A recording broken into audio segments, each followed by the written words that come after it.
So we're starting the last session. John is going to talk about cloud-based data services, and after that we will do a little bit of cleanup. So if you see anything lying around, just take it with you or throw it here in the garbage bin. Thank you, John, for the talk now. Cheers. So thanks for the invitation. So today I'm going to talk about building cloud-based data services to enable earth science workflows across HPC Centres. I'm based at ECMWF, and this is part of a project which is funded by Horizon 2020 called Hidalgo. So an overview of what I'll talk about. I'll give a brief introduction to ECMWF, who we are and what we do. I'll talk about the data challenge that we're currently facing and ways that we want to mitigate that. And then I'll talk about Hidalgo and ECMWF's role in Hidalgo and what that means. So ECMWF stands for the European Centre for Medium Range Weather Forecasts. It was established in 1975. It's an intergovernmental organization, and it's also an NWP, or Numerical Weather Prediction Operational Centre. So I'll talk a little bit about what that means in a moment. It also supports then national weather services through its output. It's also a research institute, and we also have Copernicus services. We run 2 Copernicus services, C3S and CAMS, and we also support then an additional service called CHEMS. We're based in Reading in the UK. And we're currently finalizing our new data center in Bologna in Italy. Our HPC is currently located in our center in Reading, but it will move. So our new HPC will be installed in Bologna this year, and we hope to have that operational by next year. So who are we and what do we do? As the name suggests, medium range weather forecasting is our core focus, and we're an operational center for that. So that means that we run a global high resolution model, so between 9 kilometers and 18 kilometers, depending if it's ensemble or high-res, on a production schedule of 6 to 12 hours. Medium range, in this case, for weather forecast means between up to day 10 and up to day 15. And then we also do slightly longer timescale weather forecasts of on monthly and seasonal timescales. What we don't do are short-range weather forecasts. So this is what you'll be familiar with from your own national weather services. They focus on those, and that's their area of expertise. They're usually running on downscaled, very high resolution regional models and on a much higher, more frequent production schedule. But the output of our global model uses the input for a lot of these regional models, at least within Europe. And what we also don't do then is climate prediction, CO2 doubling and so on. This is rather for research. So as I mentioned, we have a time critical component. So twice per day, we have 2 main runs at 0 and 12 UTC. We have a HRES, which is a high-resolution run at 9-kilometer resolution, and we have an ensemble resolution, which is run at 18 kilometers.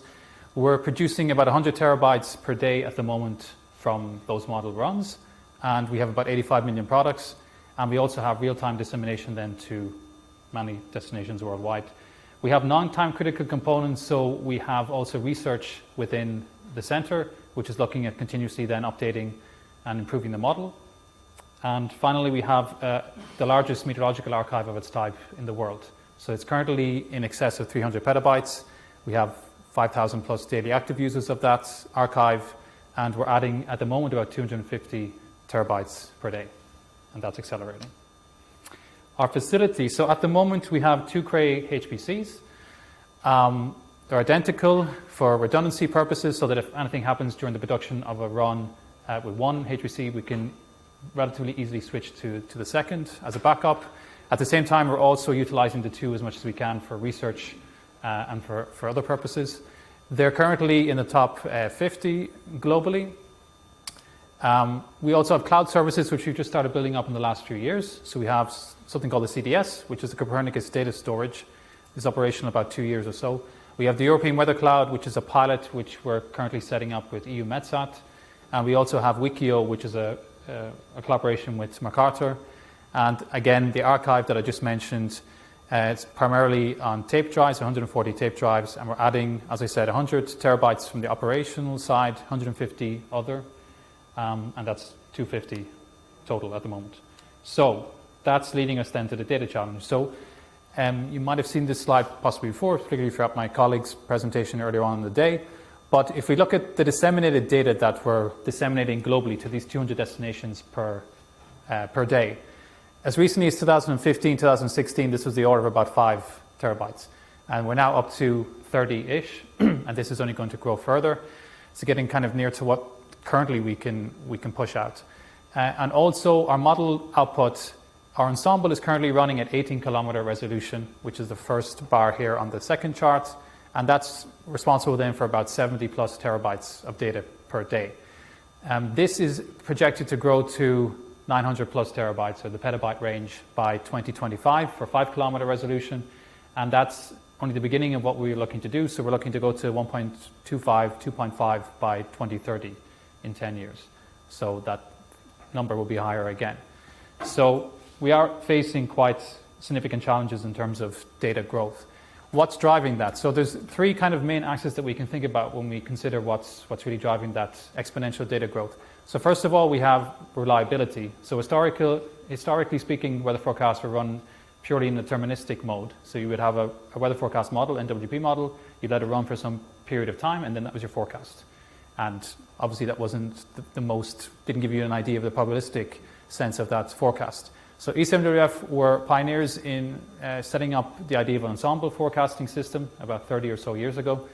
And this is where you take your initial conditions that high-res model runs in, you slightly perturb them. In our case, then we have 50 ensemble members. So each one of these ensemble members then runs a perturbed initial condition, and we let that evolve forward then, and then we do statistics on those forecasts then and come up with a more probabilistic type of a weather forecast. We're also then, another axis that we can consider is model resolution, naturally. So depending on HPC resources that we have access to, we're continuously trying to push model resolution to higher and higher resolution so that we can resolve cloud convective processes better, cloud processes physics better, and so on. And then finally, there's the complexity of the model itself. So traditionally speaking, we were just dealing with atmospheric models, so just modeling the atmosphere with what we call the IFS model. Nowadays, you have a whole Earth system model. So you have an ocean, you've coupled that with an ocean model, you have to model ice, land use, and it gets more and more complex as time goes on. And then the interaction, or all these three components combined together, are essentially fueling this rapid exponential growth in data. So what is the problem? The problem is that no user can really handle all that data in real time as we produce it. Much, unfortunately, of our ensemble forecast data goes unused. So we're continuously looking for ways of trying to encourage users to use more and more of that data, but it's becoming more of a challenge. And it's particularly not made easy by domain-specific formats and conventions. As I mentioned, we're disseminating, pushing 30 terabytes at the moment globally to destinations across the world, which is going to be a challenge as we start looking towards those projections that we were looking at a moment ago. And then web services. So we're developing and exploring web services then to allow users to access data. So the key challenge here is how can we improve user access to such large volumes of data? So how can you actually access it today? Well, today we have something called ECMWF Web API that allows users to come and access MARS or the public data sets depending on what permissions they have. So authorized users and commercial users can access the MARS archive. So MARS here is the meteorological archive that I mentioned a moment ago. For public access, we currently have public data sets available, so you just simply have to sign just a general license agreement and you can then self-register and access that data. In order to access it, you use the ECMWF Web API, which you can access here, and we encourage you to go to those links and check them out and use the data and start exploring the data if you're interested in doing so. We have a retrieval example here where you would specify in meteorologically meaningful parameters. You would specify precisely what data you're interested in retrieving, and then you retrieve it in formats like netcdf, grib, JSON. At the moment, we do differentiate here between public access and private access, or commercial access, let's say. The public access at the moment is for a limited set of data sets, but we have recently, our council has recently decided to make all our data open by 2025. So in the next 5 years, we'll gradually phase more and more data from the commercial side into being publicly available. At the moment, what's primarily in the public data set is climate reanalysis or historical climate data, you could say. For example, like ERA 5, ERA Interim, ERA 40, if you're familiar with those data sets. And over time, for example, this year we'll release EC charts. They will be publicly available by the end of 2020. And in the coming 5 years, we will essentially make all of our data open access. Another way you can access data today is through the CDS, or Climate Data Store. This was a portal that we introduced and built about 2 years ago to allow users to come and search for what data we have and then to download it and to start playing with it. So one issue that we face with such large volumes of data and growing volumes of data is that our data sets are becoming quite large for users to work with locally. So it's quite challenging for users to download all that data on a global level, let's say. Then they have to also have the required processing power then to process that locally and to transform it or whatever they're interested in doing on the client side. So what we've done here is we tried to migrate some of that processing rather to the server side, and you can do this with Python interface, and allows non-domain users then to build apps and to build on top of that. So what's primarily in the CDS at the moment is reanalysis data.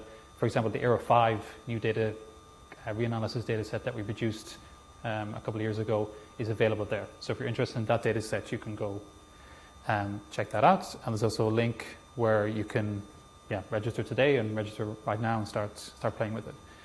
So we are thinking about then novel data flows. So the way our data flows have worked historically and the way they're still working today is that we have our HPC. It's running then twice per day, as we mentioned, in terms of our main runs, and it's then producing weather forecast data. And then we have our FDB, which is our dedicated object store for meteorological data. So that's basically where we store the data immediately after production. And then we have the PFS, which is Luster. And then we archive data then, everything we produce and everything that has historically been produced at the center is archived. And that's our Mars archive combination between disk and tape. And so the new kind of model or paradigm that we're introducing then is the cloud-based paradigm. So rather than taking all these large volumes of data and moving them out of the center and then making users, first of all, store that data and then try and process it, we want to rather move the users to the data. And we also want to do that while the data is still hot, so to speak, and with scientifically meaningful metadata. What we mean by hot here is that our forecasts are really only meaningful within a certain window of time. I mean, they can be meaningful for research and for other purposes later, but obviously a weather forecast has a sort of a limited shelf life.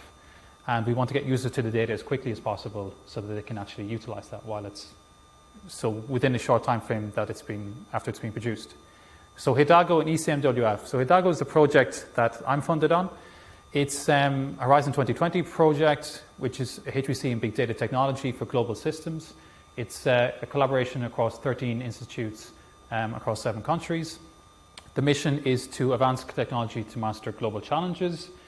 And the mission then is to develop novel methods for HPC, HPD, and so on to simulate the complex processes involved with those global challenges. And also then our role in this will be to couple data and couple particularly weather data for certain pilots. So we have 3 pilot test cases. We have a human migration pilot from a group at Brunel University, an air pollution pilot from a group at SZE in Hungary, and a social networks pilot from Plus in Austria. And of these 3 pilot test cases, 2 pilots in particular are of interest for us, as they will couple with our weather and climate data. So weather and climate data can we consider potentially useful input for migration models and also for air pollution models. So ECMDOT's role will hopefully be to enable coupling as a means to build a workflow. So what we mean here is that you can consider the HPC in our case, which is actually a closed HPC. So for the purposes of Hidalgo, because we are an operational center, we can't simply give users access to the HPC and let them play it and break it and so on. So rather, we can, through the cloud, give users access to the output of the HPC. So what we are going to do here is we'll have co-located private cloud at ECMWF with the HPC. This will then give users access to what would then be, prior would have been a closed HPC. And from that then they can build a workflow starting from our forecast output. Via the cloud, they can then do some processing on that data to prepare it for their own simulation.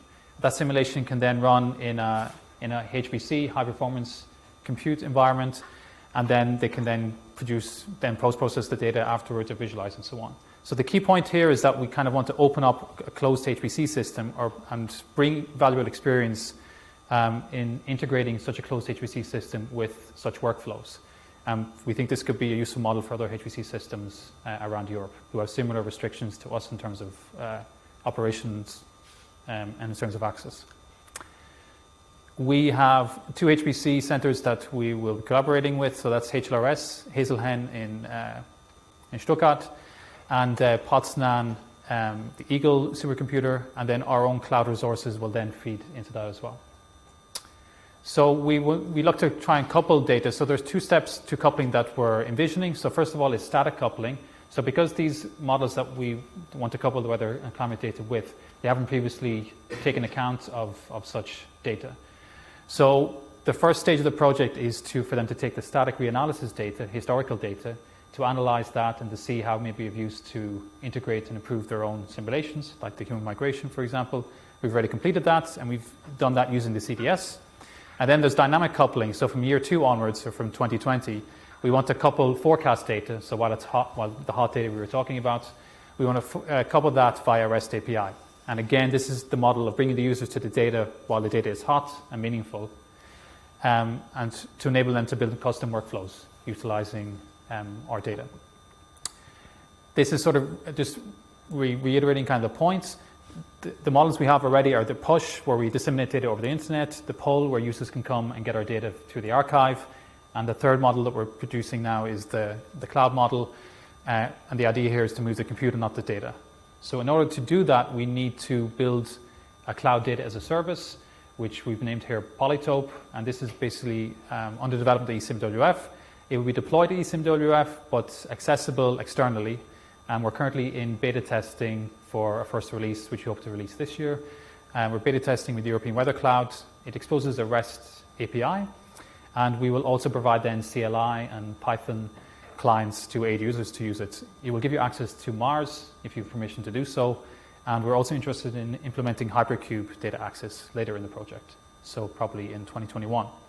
So it's typical REST type of interface. You'll have a retrieve similar to the retrieve that we saw earlier. So if you've used ECMWF, the Web Mars in the past, it's essentially going to be a very similar type of a request. It'd be asynchronous, so you can submit your request from the client to the Polytope server, wait some time, and then poll for status. You can list requests and then poll, and we'll tell you not yet available, depending on either it's processing, you're in a queue, or the data forecast data is not yet available. When the data is available, you get it back. You can delete requests and so on. In terms of the system design that we've implemented, so a key point for us was scalability, and particularly that the architecture will be elastic enough for us to scale easily. So we want to have like multiple front ends, multiple workers on the back end, and so we can scale depending on demand as we add more users. Ease of deployment, so we have Kubernetes support, and then a shallow software stack as well.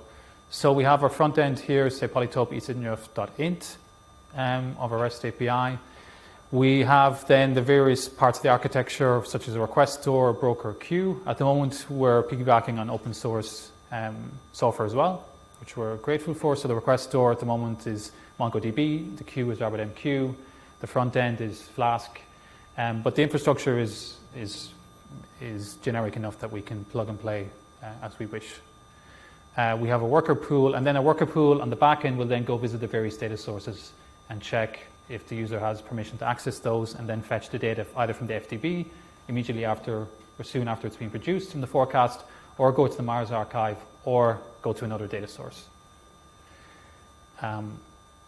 So we then stage the data in the data staging area, and then the user can come poll and get the data when it's available. So thanks for your attention, and I'll take any questions here.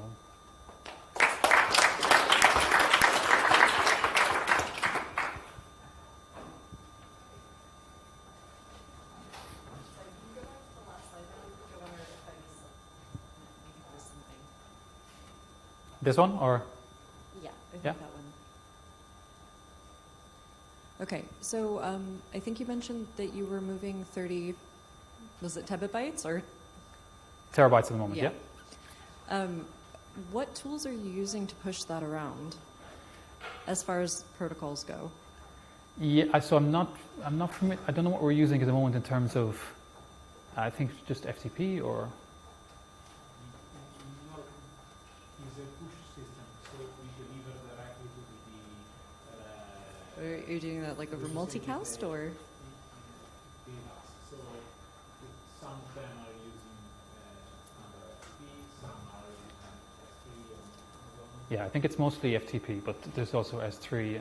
But I mean, what we're talking about here is not to replace. So the model we're building at the moment, we would still have our dissemination system pushing that 30 terabytes. We'll still have users coming to us via the Mars archive, via the Mars Web API for the moment. But this is then the third option, which will allow us users to come to the cloud and access data via that. So it's not necessarily, it'll be a parallel system to the dissemination system. Yeah, it's usually difficult to push out that amount of data, so I was wondering if you guys were using Grid FTP or something like that. Yeah, we have a colleague who we could put you in touch with, our colleague who's okay. dedicated No, I to just that. used to... But we are pushing 30 terabytes, and at the moment, I think the limit we have on that is we could go up to 40 or 45. So yeah, it's a significant amount of data disseminating globally. The only issue then is within the next 5 or 10 years, that will increase by an order of magnitude, potentially. So we have to think about new ways of bringing users to the data rather than pushing it and so on. And do you want to make, for example, Polytope available as open source, or is it already available? Yeah, I mean, making this, I think the plan is to make it open source. I mean, it's sort of limited in terms of, I mean, you need access. It's sort of built for the Mars archive, and I mean, what we will make open source is the Python clients that we mentioned. So similar at the moment, the link that I showed you for the web API, that's on PyPI. You can access that, and you can use that then for WebMars access. And so we will similarly make it available on PyPI. And so the command line interface and the Python client will be there. And I think probably the code will probably also be there in general. I don't think there's any reason for it not to be. But yeah, it's kind of limited. Yeah, but it's there if there's interest, yeah.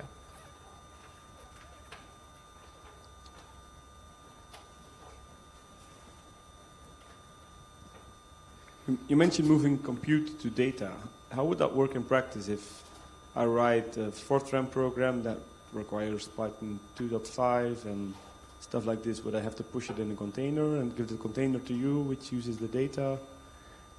Yeah, I mean, I think at the moment we're just supporting this Python at the moment, so that Python interface that we showed for the CDS. And then as time goes on, we may, I think with Polytope that we're developing, we may start considering developing or supporting more complex, so containerization, such as that. But we're not quite at that point yet of development. So I'd say that's probably maybe about a year or so away. And is that part of Polytope, or? Potentially, yes. Yeah. Okay.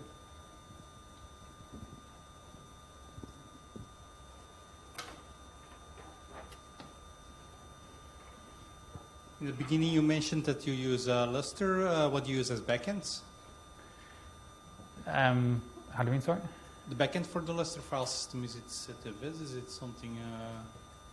So it's just POSIX at the moment, but we're investigating Ceph and also MVRAM in parallel at the moment. But it's POSIX currently, and we have some projects or some investigation for looking at the Ceph. Yeah. And what was the reason for choosing this as file system? So I think it was just for historical reasons, or I think that's what was mostly available at the time. So pre-Ceph, pre-MVRAM. Okay. Someone else? Why you choose Bologna? I like the choice because I'm Italian, but it's just curious. I don't quite. I mean, possibly for political reasons, and one of the issues was to make ECMWF a multi-site organization, so not to simply just have the HPC located in Reading in the UK. And so then there was a process then to choose where it would go, and so member states then were free to submit proposals and submit applications a few years ago, and then ultimately then Bologna was chosen for site for various parameters. Thanks. Yeah, looks like this was the last talk. Thank you, John. Thanks for this great talk.